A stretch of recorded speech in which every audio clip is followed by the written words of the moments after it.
to create the squeeze page process. The first is web hosting. You need some place for your web page to live. If you've got a website, you've got web hosting. Then you need some way to create an internet page, an HTML page. If this can be a plain HTML page, which is what I prefer for squeeze pages, because you don't need all the navigation of your content management system, or you can make it part of your overall website if you use a content management system, such, for example, I use WordPress. Either one will work. All you need is just some way to get that stuff on the internet. Next slide, please. The next key in the squeeze page process is an autoresponder service. You don't want to use your email. There are several reasons why you want this service. One, it helps keep you CAN spam laws compliant. Two, it automates everything. Once you set it up, you can go to the Bahamas. And it will work for you. There are several, there's more than just these. I use Aweber because it allows me to have multiple lists with multiple branding, because I have different brands that I do. But there are plenty of others. I have clients who use Constant Contact, there's iContact, and then there's MailChimp, which for broadcast only is free. But if you want the autoresponders portion, you need to pay for it, and I believe it's like $16 a month. Aweber is about $20 a month. So it's very reasonable, and you can start building your lists once you have the system.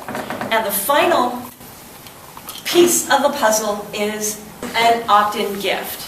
The reason why you need an Optin Gift is because no one's going to give them their name and email address just because. When the internet first started, people would say, hey, subscribe to my newsletter. And people would subscribe in droves because it was like, cool, I've never heard of it. Easy. How many of you would like to subscribe to yet another easy? I don't see any hands. That's why you need an Optin Gift. And your Optin Gift needs to be something, at least for it to be automated, to be downloadable. You can do physical ones that you actually send in the mail, and there are ways to automate that by paying someone else to do it for you. But I'm going to focus on downloadable ones because once it's set up, no one has to touch it, and the people get their gifts right there. And there's different kinds of downloadable gifts that you can get. There's written gifts, which are delivered via PDF. That can be a special report, an ebook, a white paper, something like that. It's all written. You can do an audio. An MP3 file is preferable over a WAV file because it is more universal across computer platforms. It can be a video, which can either be streamed on the internet or downloaded, or you can deliver an e-course. Now, just a note on e-courses. An e-course is a set of emails sent to that person over time. Those are becoming a little less effective just because of email overload. But if you've got the right audience, an e-course can work. There's two ways people can opt into your list.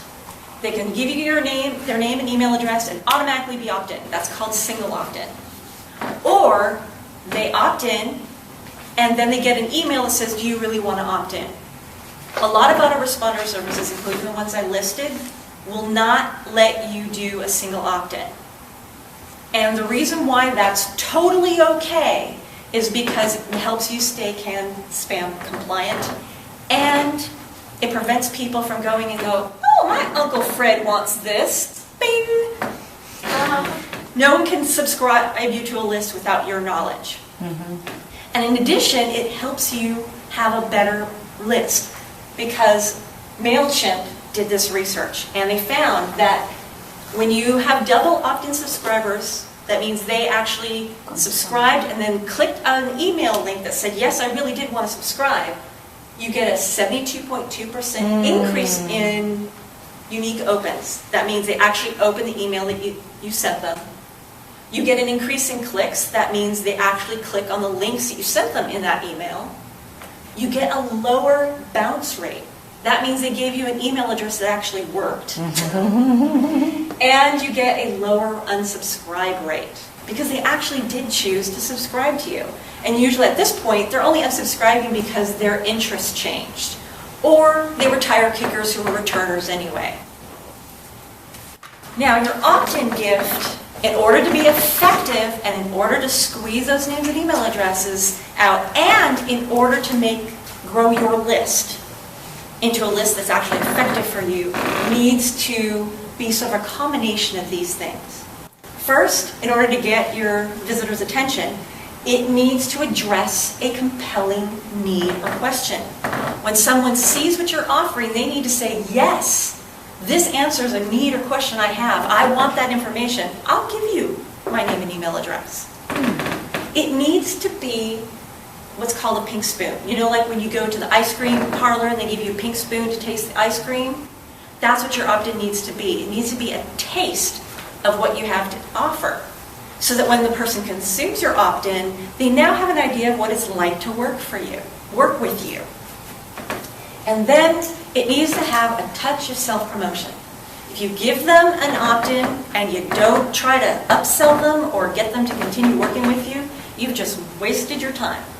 But you have to balance that. You don't want to be too much self-promotion, or they're going to go, well, that opt-in gift sucked, unsubscribe. So there's a balance there. You want it to be mostly really good stuff, so they go, wow, this is really valuable, with just enough of self-promotion in it.